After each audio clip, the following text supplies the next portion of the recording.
కార్డుల పంపిణీ ప్రక్రియ, అదేవిధంగా కేఎస్ఎస్ సారథుల నియామకము, నూతన ఇళ్లకు సంబంధించి క్యాష్ సర్టిఫికేట్, ఇన్కమ్ సర్టిఫికేట్ ని కూడా మనం ఈ మధ్య అన్నగారు కూడా చెప్పడం జరిగింది. కాబట్టి మనం సాధ్యమైనంత తొందరగా మనము నీటి సమస్య లేకుండా చేసుకోవాల్సిన అవసరం ఎంతైనా ఉంది. మొత్తం ఎంపీటీసీలు, సర్పంచులు వాళ్ళైనా కూడా ఆ ఇంపాక్ట్ ప్రభుత్వం మీద పరిష్కారం చేయాలని కూడా తెలియజేస్తున్నాం. దాంట్లో కొన్ని లోటుపాట్లు ఉన్నాయి, దాన్ని కూడా మనం అర్థం చేసుకొని మన లీడర్ లేదా అక్కడక్కడ గ్రామాల్లో ఫాలో చేసుకుంటే బాగుందని కూడా తెలియజేస్తూ, ముఖ్యంగా కూడా ఈ అవకాశం ఇచ్చిన పెద్దలు, గవర్నమెంట్కి అందరికీ కూడా పేరు ధన్యవాదాలు తెలుపుతూ తెలియజేస్తున్నాం.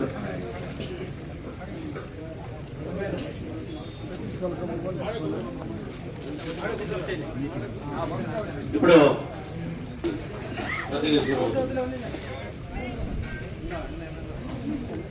ఈ సమావేశానికి వచ్చేసిన పలంనేరు నియోజకవర్గ తెలుగుదేశం పార్టీ కుటుంబ సభ్యులకి అందరికీ, అదేవిధంగా మన ప్రియతమ నాయకులు పెద్దలు మన అన్నగారికి కూడా కృతజ్ఞతలు తెలియజేసుకుంటూ, కొన్ని విషయాలు మాట్లాడడం చూసినా మాట్లాడితే నాకైతే అర్థం కావడం లేదు, కానీ మాట్లాడాలని అనిపిస్తాను.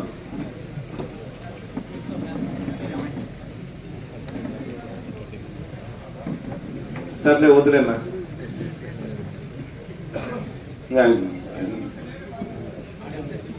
సర్లే అట్లా మాట్లాడాలనుకోండి, మీకు సబ్జెక్ట్ అయితే ఏమి లేదు. నాకు అవకాశం ఇచ్చింది దానికి చాలా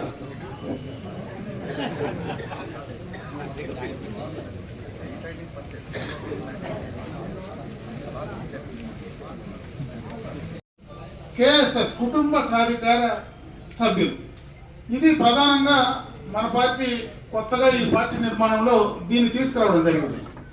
దీంట్లో ప్రతి 60 మందికి 2 సభ్యులు ఉండే విధంగా కూడా కార్యాచరణ తీసుకోవడం జరిగింది. దాంట్లో ఒక పురుషుడు, ఒక మహిళ, ఒక స్త్రీ, 2 కలిపి ఉండాలా. ఎక్కడైనా లేకపోతే ప్రతి 60 మంది ఓటర్లకి కూడా వాళ్ళు ఒకరిని ఆ ఓటర్లోనే తీసుకోవాలనేటువంటిది మనం కార్యక్రమం పెట్టుకోమని కూడా పార్టీ నుంచి చెప్పడం కూడా జరుగుతూ ఉంది. అదేవిధంగా ఆ కుటుంబ సాధికార సభ్యులుగా ఎవరైతే ఉంటారో అటు ముఖ్యమంత్రి స్థాయి నుంచి గ్రామ స్థాయి వరకు ప్రతి ఒక్కరూ కూడా 60 మందిలో ఒక సభ్యుడిగా ఉండాలనేది పార్టీ నిర్ణయం తీసుకోవడం జరిగింది. రేపు పొద్దున మనకు ఏదైనా స్థానిక సంస్థల ఎన్నికలు కావచ్చు, లేకపోతే నామినేటెడ్ పోస్టులు కావచ్చు, లేదంటే రేపు ఎలక్టెడ్ బాడీ కావచ్చు, తర్వాత ఏ పార్టీ పదవికి కానీ ఏ ప్రభుత్వ పదవికి కానీ దీన్ని ప్రామాణికంగా తీసుకోవాలా అనేటువంటి నిర్ణయాన్ని తెలుగుదేశం పార్టీ పరంగా కూడా నిర్ణయం తీసుకోవడం జరిగింది. కాబట్టి దయచేసి నా స్థాయిలో కానీ ముఖ్యమంత్రి స్థాయిలో కానీ ప్రతి ఒక్కరూ కూడా 60 మందిలో ఒకరుగా ఉండాలా. దాని ప్రకారం ఇక్కడ ఉన్నటువంటి మీరందరూ కూడా ఆ కార్యాచరణ తీసుకోమని చెప్పి నేను ఈ సందర్భంగా మిమ్మల్ని అందరూ కూడా కోరుకుంటాను. లేనటువంటి బూత్ కమిటీ అధ్యక్షులు, గ్రామ స్థాయి నాయకులు, యూనిట్ ఇన్ఛార్జెస్ అందరికీ కూడా హృదయపూర్వక నమస్కారం. ఈరోజు ప్రధానంగా ఒక 4 కార్యక్రమాల కోసం మనమందరం కూడా ఇక్కడ సమావేశం కావడం జరిగింది. దాంట్లో ఎప్పటి నుంచినో మనం సభ్యత్వం చేస్తే ఇప్పుడు మనకు కార్డులు గతంలో వచ్చేటివి కాదు. ప్రతి దఫా మనం 2 ఏళ్ళకి ఒకసారి సభ్యత్వం చేయడం, సభ్యత్వం చేసిన తర్వాత ఆ సభ్యత్వ కార్డులు రాకపోతే మళ్ళీ ఒకసారి సభ్యత్వం చేసేటప్పుడు ఆ సభ్యులు ప్రతి ఒక్కరిని మన నాయకులను క్వశ్చన్ చేసేవారు ప్రతిసారి. ఈ దఫా అట్లా కాకుండా సభ్యత్వం చేసినటువంటి ప్రతి ఒక్కరికి కార్డుతో పాటు మెడలోకి వేసుకునేటువంటి ట్యాగ్ అన్నీ కూడా పూర్తి స్థాయిలో ఈరోజు ఏ బూత్ పరిధిలో ఏ యూనిట్ పరిధిలో ఉన్నారో దానికి సంబంధించి అక్కడనే బాక్సుల వారి కూడా ప్యాక్ చేసి ఈరోజు మన ఆఫీస్కు రావడం జరిగింది. దాన్ని మీ ద్వారా సభ్యులకు అందించేటువంటి కార్యక్రమం ప్రధానమైనటువంటి కార్యక్రమం. దీంట్లో నేను మిమ్మల్ని కోరుకునేది, గ్రామ స్థాయిలో బూత్ స్థాయిలో ఉండేటువంటి నాయకులు ప్రధానంగా దీని బాధ్యత తీసుకోవాలి. ఎందుకంటే మీరే ఆ రోజు సభ్యత్వం పూర్తి స్థాయిలో కూడా గ్రామాల్లోకి వెళ్ళి చేయడం జరిగింది. అదేవిధంగా మనకు ఎవరైతే సోషల్ మీడియాలో పనిచేసేటువంటి నాయకులు మన పార్టీకి సంబంధించినటువంటి వాళ్ళు ఉన్నారో వాళ్ళందరూ కూడా దీంట్లో బాధ్యత తీసుకొని ఆ రోజు పోయి చేయడం కూడా జరిగింది. వాళ్ళకు కూడా దీంట్లో బాధ్యత తీసుకోమని చెప్పే సందర్భంగా నేను కోరుకుంటున్నా. దీన్ని పర్సీవ్ చేయడానికి ఆ యూనిట్ ఇన్ఛార్జెస్ కానీ క్లస్టర్ ఇన్ఛార్జెస్ కానీ ఆ తర్వాత ఉండేటువంటి మండల నాయకులు ఆ కార్యక్రమాన్ని పర్సీవ్ చేసి ఎక్కడ ఏ సభ్యునికి నాకు కార్డు అందలేదనేటువంటి మాట రాకుండా చేయమని చెప్పి దయచేసి మొట్టమొదటిగా మిమ్మల్ని అందరినీ కూడా నేను కోరుకుంటున్నాను. సంబంధించినటువంటి కార్యక్రమం హౌసింగ్ ఎపికలైన వెంటనే నేను ఆ రోజు మిమ్మల్ని అందరినీ కూడా లిస్టులు అడిగి తీసుకోవడం జరిగింది. దాదాపు ఈ నియోజకవర్గంలో 12 నుంచి 14,000 ఇండ్లకు సంబంధించి అన్ని మండలాల నుంచి కూడా మీరు ఆ ప్రపోజల్స్ పార్టీ ఆఫీస్ పంపించడం జరిగింది. అవన్నీ కూడా ఎంక్వైరీ చేసి దాంట్లో ఎలిజిబిలిటీ ఉండే లిస్టులు కూడా పార్టీ పరంగా ఆ యూనిట్ ఇన్ఛార్జెస్కో మండల పార్టీ అధ్యక్షులకో పంపించడం జరిగింది. దాన్ని చాలా రోజుల నుంచి ఇక్కడ మన నియోజకవర్గ పార్టీ ఆఫీస్ నుంచి అక్కడ ఉన్నటువంటి మన పార్టీ నాయకులందరికీ కూడా సమాచారం ఇస్తా ఉన్నారు. ఎందుకంటే ఈ కేంద్ర ప్రభుత్వంతో లింక్ అయినటువంటి కార్యక్రమం, అటు కేంద్ర ప్రభుత్వం రాష్ట్ర ప్రభుత్వం కలిసి ఈ కార్యక్రమం చేస్తుంది. ఈ యొక్క హౌసింగ్ స్కీమ్ సంబంధించి కేంద్ర ప్రభుత్వం కూడా నిధులు విడుదల చేసేటువంటి పరిస్థితి ఉంది. కేంద్రం నుంచి వచ్చే నిధుల ద్వారా వచ్చే హౌసింగ్ అయితే ఎక్కువ మొత్తంలో డబ్బు వస్తుంది. మనకు దాదాపు 2.5 లక్షల రూపాయలు కేంద్ర ప్రభుత్వం నుంచి వచ్చేటువంటి నిధుల్లో వస్తుంది. అదే రాష్ట్ర ప్రభుత్వం సపరేట్ గా వస్తే ఇంకొక 75,000 రూపాయలు మనకు తగ్గిపోతుంది.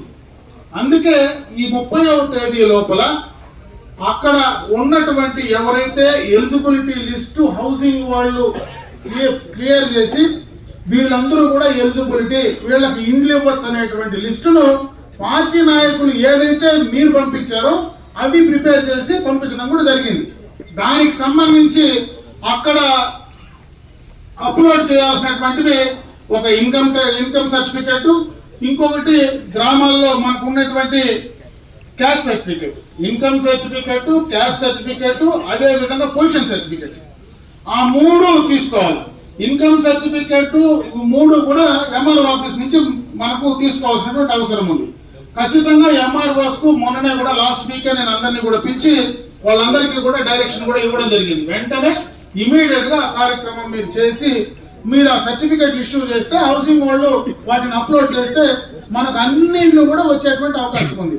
ఈ దఫా మిస్ అయితే మళ్ళీ 6 నెలలు ఆ కార్యక్రమం పొడిగించుకోబోతుంది. 6 నెలల తర్వాత మనకి ఎన్ని ఇళ్ళు వస్తాయో గవర్నమెంట్ ఆఫ్ ఇండియా నుంచి కేంద్ర ప్రభుత్వం నుంచి వస్తుందో మనకు అవగాహన లేదు, అవకాశం ఉంటుందో లేదో కూడా తెలియదు. కాబట్టి ఇది ఒక మంచి అవకాశం. దయచేసి అక్కడ బూత్ లెవెల్లో ఉండేటువంటి నాయకత్వం కావచ్చు, గ్రామ నాయకత్వం కావచ్చు, ముఖ్యంగా యూనిట్ ఇన్ఛార్జెస్ ఎవరైతే ఉన్నారో మీరు బాధ్యత తీసుకొని మీరు ఏదైతే లిస్ట్ ఇచ్చారో ఆ లిస్టుకు సంబంధించి రేపు సోమవారం నుంచి ఖచ్చితంగా ఎంఆర్ఓ ఆఫీసుల దగ్గర కూర్చొని మీకు ఆ యొక్క సర్టిఫికెట్లన్నీ తీసి హౌసింగ్ డిపార్ట్మెంట్ కి ఇవ్వాల్సిందిగా నేను మిమ్మల్ని కోరుకుంటున్నా. రేపు పొద్దున ఎక్కడ ఎవరికి ఎలిజిబిలిటీ మీకు ఇచ్చినటువంటి ఇండ్లు రాకపోయినా ఆ బాధ్యత ఆ తప్పు పూర్తిగా పార్టీ పరంగా మనం చేసినట్టు అవుతుంది. కాబట్టి మీకు డిపార్ట్మెంటల్ గా రెవెన్యూ ఆఫీస్ లో కానీ అదే విధంగా హౌసింగ్ ఆఫీస్ లో కానీ ఎక్కడైనా మీకు డిపార్ట్మెంటల్ గా సమస్య ఉంటే ఖచ్చితంగా నియోజకవర్గ ఆఫీస్ కు సమాచారం ఇవ్వండి, నాకు సమాచారం ఇవ్వండి. ఇమీడియట్ గా మీరు రాత్రి కానీ పగలు కానీ ఆ కార్యక్రమాన్ని కంప్లీట్ చేసి ఇవ్వడానికి పూర్తి స్థాయిలో అటు మన కాన్స్టిట్యున్సీ ఆఫీస్ కానీ నేను కానీ సిద్ధంగా ఉంటాం. కాబట్టి ఆ కార్యక్రమాన్ని దయచేసి మీరు త్వరగా తీసుకెళ్ళండి అని చెప్పి సందర్భంగా నేను మీకు తెలియజేస్తాను. సక్రమంగా టిక్కులు కొట్టలేమని లిస్ట్ ఇచ్చి దాదాపు 6 నెలలు అయితే ఉంది. 6 నెలలు కూడా టిక్కులు కొట్టిన వాళ్ళు ఇంకేం కొడతారో నాకైతే అర్థం కాదు. 6 నెలల ముందు నుంచి కూడా అందరి దగ్గర లిస్టులు ఉన్నాయి. వాళ్ళు ఇచ్చిన లిస్టులే, కొత్తగా ఇక్కడి నుంచి ఇచ్చినవి కాదు. మీరు ఇచ్చిన లిస్టులు మీకు వచ్చిన ఎలిజిబిలిటీ మీరు దాన్ని ఫాలో అప్ చేయలేకపోతే ఖచ్చితంగా కూడా అది మన తప్పుదనం అవుతుంది. కాబట్టి ఈ వారం 10 రోజుల్లో మీరు 100% ఆ ఇండ్లు అనేది పూర్తి స్థాయిలో తీసుకుంటే ఖచ్చితంగా కూడా ఆ కార్యక్రమాన్ని తీసుకోవడానికి అవకాశం ఉంటుందని చెప్పి ఈ సందర్భంగా మీ దృష్టికి తెస్తా ఉన్నా. ఇకపోతే మొన్ననే కూడా ప్రభుత్వం నుంచి గతంలో ఉన్నటువంటి పాత ఇళ్ళకంతా కూడా బిల్లులు ఇచ్చేటువంటి కార్యక్రమాన్ని కూడా నిర్ణయం తీసుకున్నది. ఆ నిర్ణయం తీసుకున్న తర్వాత అంతకుముందు మనం 2014-19 మధ్యలో శాంక్షన్ అయిన ఇళ్ళు ఏ ఇళ్లకు ₹1 డబ్బులు ఇవ్వాల. ఈ రోజు ఆ ప్రభుత్వంలో శాంక్షన్ అయిన ఇళ్లకు మనం డబ్బులు ఇస్తామంటా ఉన్నాం. ఇంకా నీ నమ్మకం నాదే జగన్ ఇంటి ముందర కూడా ఉన్నాయి బొమ్మలు. ఇంకా నమ్మకం పోలా వాళ్ళకి, ఇంకా నమ్మకం బొమ్మ ఉంది, స్టిక్కర్ ఉంది, అయినా మనం డబ్బులు ఇస్తామంటా ఉన్నాం. మనం కూడా అదే భ్రమలో ఉన్నాం, ఆ పనిలోనే ఉన్నాం మనం కూడా. నేను అందుకే చెప్తా ఉన్నా, వాళ్ళకి గత ప్రభుత్వంలో చేయలేని పనులు మనం చేస్తా ఉంటే ఈ ప్రభుత్వంలో మన వాళ్ళకి మనం చేసుకోలేకపోతే అది మన తప్పు అవుతుందా కదా నేను అడుగుతా ఉన్నా మిమ్మల్ని. నేను ఎందుకు ఆ కంపారిజన్ చెప్పినానంటే, మనం చేసినప్పుడు వాళ్ళు ఇవ్వలా, ఇబ్బందులు పడినాం 5 ఏళ్ళు. ఈరోజు వాళ్ళు చేసింది మన వాళ్ళు చేసేదానికి వాడుకునేదానికి వాళ్ళు రెడీగా ఉన్నారు. ఈరోజు 100% మన ఇంట్లో మనం వాడుకోవడానికి మనం ఎందుకు రెడీగా లేమో దానికి మనంతకు మనం సమాధానం చెప్పుకోవాలని చెప్పి నేను ఈ సందర్భంగా మీ అందరి దృష్టికి తెస్తా ఉన్నా. వాళ్ళకేం నేను ఇవ్వద్దని చెప్పలా, వాళ్ళ ఇంటికి పోయి కూడా మళ్ళీ చెప్పండి, మీ నమ్మకం జగన్ అనేది కాదైనా ఆ నమ్మకం చంద్రన్ అనేది రాసుకోండి, మార్క్స్ రాసుకోండి అయినా డబ్బులు మేము ఇస్తామని చెప్పండి. ఖచ్చితంగా డబ్బులు ఇచ్చినప్పుడు ఖచ్చితంగా పోయి ఆడపోయి ఖచ్చితంగా చెప్పండి. పాతది కూడా చూపించి, మా చంద్రన్ ఇచ్చినవి అట్లే పెడితే మీ జగన్ ఇచ్చినవి మళ్ళీ మేము ఇచ్చినాము, ఆ బోర్డు తీసేనా మా నమ్మకం నువ్వే చంద్రన్ నన్ను మార్చుకోరా, అప్పుడు కన్నా బుద్ధి వస్తుంది నేను చెప్పేసి రండి. దాంట్లో ఏం తప్పులు పడాల్సిన పనుల, ఇబ్బంది పడాల్సిన పనుల. కాబట్టి ఆ బాధ్యత ఖచ్చితంగా తీసుకోమని చెప్పి నేను ఈ సందర్భంగా మీ అందరికీ కూడా తెలియజేసుకుంటున్నా. ఇంకో 4వ కార్యక్రమం, రేషన్ కార్డులకు అన్నింటికీ కూడా ఈకేవైసీ చేయమంటున్నారు. అది త్వరితగతిన ఆ కార్యక్రమం కంప్లీట్ చేయాలి. ఎందుకంటే దానిపైన ఆ కార్డు హోల్డర్స్ ఎవరైతే ఉన్నారో దాంట్లో మనం అవగాహన కల్పించాలి. ఖచ్చితంగా మన పార్టీ సింపథైజర్స్ కానీ అక్కడ గ్రామాల్లో కానీ మీరు దాన్ని కొంతవరకు ఆ ఈకేవైసీ చేసేటువంటి కార్యక్రమాన్ని కూడా చేయమని చెప్పి నేను ఈ సందర్భంగా మిమ్మల్ని అందరినీ కూడా కోరుకుంటా ఉన్నా. ఇకపోతే ఇప్పుడే రాము కూడా 2 మాటలు చెప్పినాడు, పెద్దలు కూడా చెప్పినాడు. ఎందుకంటే ఈరోజు మనకు స్థానిక సమస్యలు ఏవి మన చేతుల్లో లేవు. అటు సర్పంచ్ లేదు, ఎంపీటీసీలు లేవు, ఎంపీపీలు లేవు, జడ్పీటీసీలు లేవు, జిల్లా పరిషత్ లేదు. ఈరోజు కరువు వచ్చింది, నీళ్లు కావాలంటే ఎవరిని అడగమంటా ఉన్నావు? ఎమ్మెల్యేని అడగమంటావు, అంతే కదా. గ్రామంలో ఎవరున్నారు? సర్పంచ్ ఉన్నారు. సర్పంచ్ ఏం పని చేస్తా ఉన్నాడు? ప్రభుత్వం మాది కాదు కదా అని నీళ్లు ఉండే చోట, బోరేసే చోట ఈనీడు, కరెంటు కనెక్షన్ ఇచ్చే చోట ఈనీడు, నీళ్లు లేకపోతే ప్రజల దగ్గర పోయి మీ ఎమ్మెల్యే దగ్గర పోండి, మీ నాయకుల దగ్గర పోండి అంటా ఉన్నాడు. నేను అడుగుతా ఉన్నా, పోయిన 5 ఏళ్ళు జగనన్నే కదా ముఖ్యమంత్రి, మీరే కదా సర్పంచులు, మీకు ₹1 ఇచ్చినాడా మీ జగనన్న? ₹1 14th ఫైనాన్స్ డబ్బు వచ్చిందా? 15th ఫైనాన్స్ డబ్బు వచ్చిందా? లేదు కదా. అంతా నిధులు మళ్లింపులోనే వెళ్ళిపోయినాయి కదా. మనం వచ్చి ఏం చేసినాం? నువ్వు మా పార్టీ వాడు కాకపోయినా మేమిచ్చిన 14th ఫైనాన్స్ 15th ఫైనాన్స్ నువ్వు గ్రామాల్లో త్రాగినీటికి పెట్టాయంటా ఉంటే నువ్వు త్రాగినీటికి పెట్టకుండా డైవర్షన్ చేసి నువ్వు కూడా పాత బిల్లులు ముందుగా ఉండే నీళ్ల బిల్లులకు నువ్వు కరెక్ట్ చేసుకొని ఈ రోజు మళ్ళా మన మీద మాట్లాడితే మనం నోరు మూసుకొని ఉంటే అది మన తప్పు అవుతుందో కదా అర్థం చేసుకోమని చెప్పి నేను ఈ సందర్భంగా అడుగుతా ఉన్నా. ఖచ్చితంగా నోరు తెరవండి, భయపడాల్సిన పని లేదు, వాస్తవాలు చెప్పండి. ఈ రోజు మనం ఇచ్చినటువంటి డబ్బులే గ్రామ పంచాయతీలు, మండల పరిషత్తులు అన్ని కూడా గత ప్రభుత్వంలో ఏదైతే జగన్మోహన్ రెడ్డి నెగ్లెక్ట్ చేసి ఆ స్థానిక సంస్థలకు అన్యాయం చేశాడో, ఈ రోజు చంద్రబాబు నాయుడు గారు కావచ్చు, పవన్ కళ్యాణ్ గారు కావచ్చు, వాళ్ళు వచ్చిన తర్వాతనే పార్టీలు చూడకుండా మరి ఏది చూడకుండా ఆ గ్రామాల్లో వాళ్ళకి రావాల్సినటువంటి నిధులు అనా పైసలతో కూడా ఇచ్చినటువంటి ప్రభుత్వం ఏకైక ప్రభుత్వం మన కూటమి ప్రభుత్వం. సెక్రటరీలో మీరు పోయి ఆఫీసుల్లో కూర్చోండి, తప్పేం లేదు. ఎక్కడైనా తప్పు జరుగుతూ ఉందంటే ఖచ్చితంగా కూడా మీరు పోయి ఆఫీసుల్లో కూర్చొని మాట్లాడండి. మీకు ఎక్కడైనా ఎవరైనా సహకరించకపోతే, ఎక్కడైనా తప్పుడు ప్రచారం ప్రభుత్వం పైన చేస్తూ ఉంటే, ఎక్కడైనా తప్పుడు ప్రచారం ప్రభుత్వం పైన చేసి మన పైన దుమ్మెత్తి పోసే కార్యక్రమం చేస్తే ఖచ్చితంగా నిలదేయండి. మీకు కనుక నేనుంటాను, మీరు ఎవరు భయపడాల్సిన పని, ధైర్యంగా మీ పని మీరు చేయమని చెప్పి నేను ఈ సందర్భంగా నేను మిమ్మల్ని మరొకసారి కోరుకుంటా ఉన్నా. ఇవే కాదు, అప్పుడే రంగనాథ్ ఒక మాట అన్నాడు, ఏమీ కాలేదని. ఇండ్లు ఇస్తా ఉన్నాం, వాడుకునేది మీరే. షెడ్లు ఇచ్చినాం, కాకపోతే బిల్లులు కొంచెం లేట్ అయినాయి. కరెక్టే కదా. మళ్ళా షెడ్లు ఎన్ని కావాలన్నా కూడా షెడ్లు ఇస్తాం. సీసీ రోడ్లు ఇచ్చినాం, గోకులం షెడ్లే. సీసీ రోడ్లు ఇచ్చినాం, మామూలు రోడ్లు ఇచ్చినాం. డ్రిప్ ఇరిగేషన్ గత 5 సంవత్సరాల్లో మోర్ ఇచ్చినారా? ఓ పిచ్చి ఇచ్చినారా? ఆ రోజు ఇచ్చిన కూడా 70% 90% పరిమితం చేసినారు. ఈరోజు మనం ఎస్సీ ఎస్టీలకు ఉచితంగా ఇవ్వాలని నిర్ణయం తీసుకున్నామా? అదేవిధంగా అందరికీ కూడా 90% కింద సబ్సిడీ ఇస్తా ఉన్నామా? ఈరోజు ఎవరైతే భార్యాభర్త ఉండి ఇద్దరికి భూమి ఉంటే ఒకే కుటుంబంలో ఎంతమంది ఉన్నా ఇంతకుముందు ఒక కుటుంబానికి ఒక కార్డు ఒకటే ఇచ్చేది. ఈరోజు ఎంతమంది పేరు మీద 1B వచ్చినా, ఎంతమందికి పాస్బుక్లు వచ్చినా అందరికీ కూడా ఈరోజు డ్రిప్ ఇచ్చే అవకాశం తీసుకుంటున్నామా రైతులకు? మనం ఆ రోజు ఎన్నికలకు ముందు చెప్పినటువంటి మాట ప్రకారం మన 6 గ్యారెంటీలు ఏవైతే ఉన్నాయో దాంట్లో గ్యాస్ సిలిండర్లు కంప్లీట్ చేశాం. రేపు మే నుంచి తల్లికి వందనం కార్యక్రమాన్ని తీసుకోబోతా ఉన్నాం. అదేవిధంగా ఆర్టీసీలో ఉచిత బస్సు సౌకర్యం కూడా కంప్లీట్ చేయబోతా ఉన్నాం. అదేవిధంగా ఆ రోజు ఏదైతే ఫీజు రియంబర్స్మెంట్ మళ్ళా కాలేజీలకు ఇస్తామని చెప్పామో దాన్ని కూడా మళ్ళా మనం పునరుద్ధరించే కార్యక్రమాన్ని తీసుకోబోతా ఉన్నాం. ఈ రోజు మంత్రి గారు స్టేట్మెంట్ ఇచ్చినారు. అప్పుడే మనకు పెన్షన్లకు సంబంధించి కూడా గతంలో పెన్షన్లు మనకు రావడం లేదు. ఈ 6-7 నెలలుగా మనం పెన్షన్లు ఇవ్వలేకపోతున్నాం. మనం గతంలో పెన్షన్లు తప్పులు చేశారు విపరీతంగా. దాన్ని ఈరోజు మళ్ళా కూడా ఎంక్వైరీ జరుగుతూ ఉంది. అది కూడా ఈ మార్చి తర్వాత 93,000 పెన్షన్లు కొత్త పెన్షన్లు ఇవ్వాలని ప్రభుత్వం నిర్ణయం తీసుకొని ఈరోజు మంత్రి గారు కూడా ప్రకటించడం జరిగిందని చెప్పి ఈ సందర్భంగా తెలియజేసుకుంటున్నా. మనం కూడా చేస్తా ఉన్నాం. పూర్తిగా కూడా మూలబడినటువంటి రాష్ట్రాన్ని మళ్ళీ గాడిలో పెట్టే ప్రయత్నం చంద్రబాబు నాయుడు గారు చేస్తా ఉన్నారు.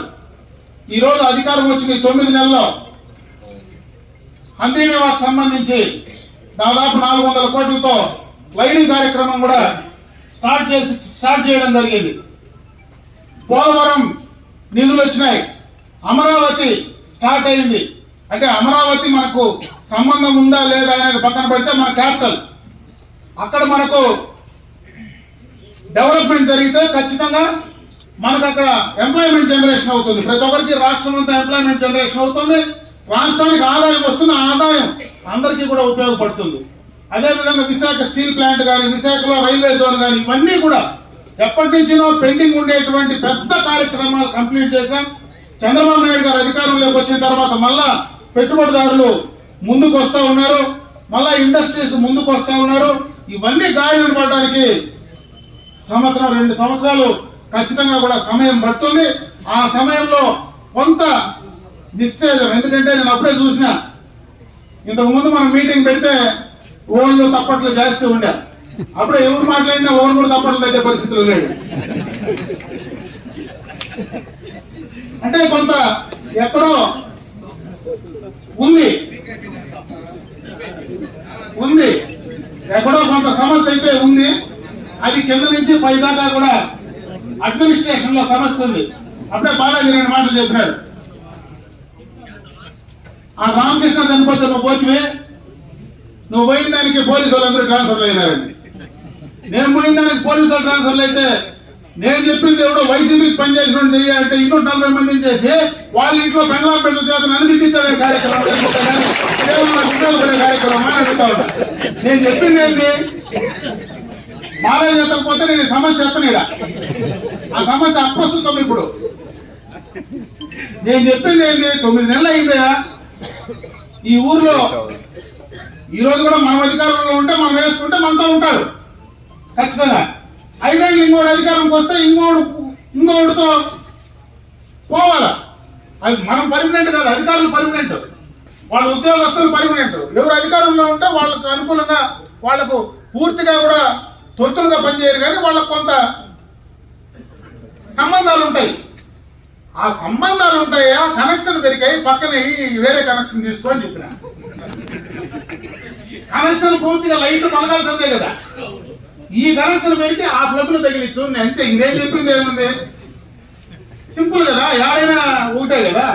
దాన్ని ఇచ్చిపెట్టి మనూరు ప్లగ్ లో పెరిగి ఆడేళ్ళు తమిళనాడు మాటలో ఉండే ప్లగ్ లో తగిలిస్తే వాళ్ళు ఊరికే ఉంటారా? దాని వల్ల ఈయన మన తప్పట్లు తగ్గిస్తారు. ఇప్పుడు తిట్టిండే వాళ్ళు కాదు, మళ్ళీ నన్ను తిట్టించాలి.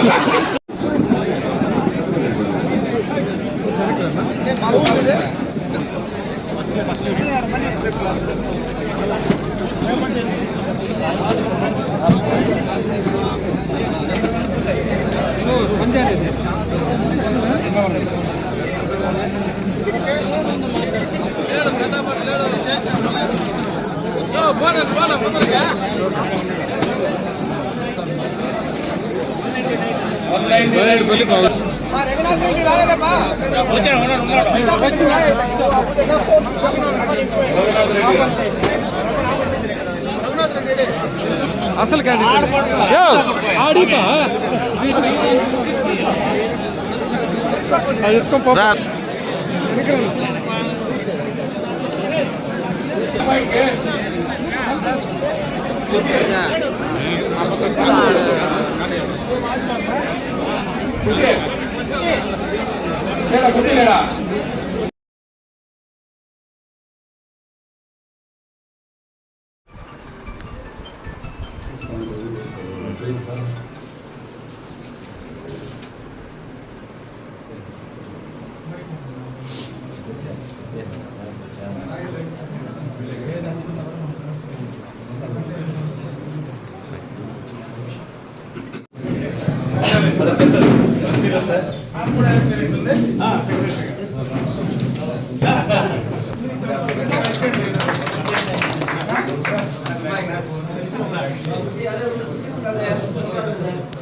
వచ్చి అందరూ యూ డేట్ లో పెట్టారు.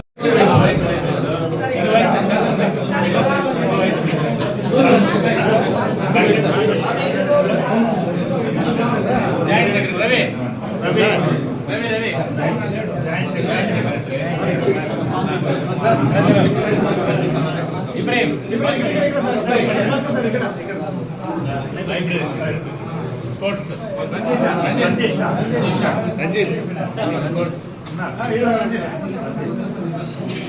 స్పోర్ట్స్ సెక్రటరీ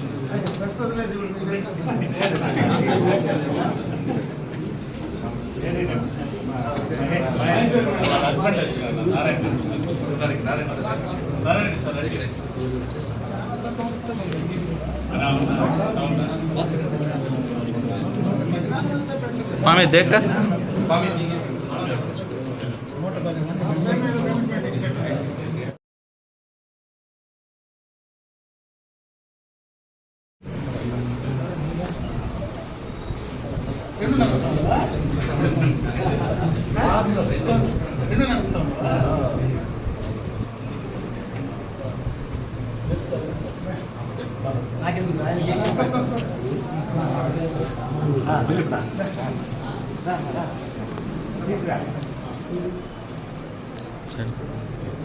నువ్వు ఓకే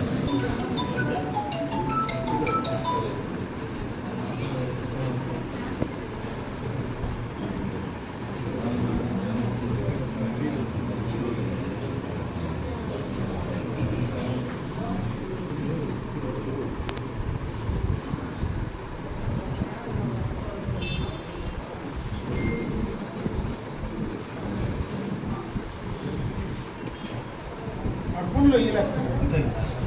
గన్నవరంలో ఇచ్చినాము, ఇంకో చోట దాని చోట్ల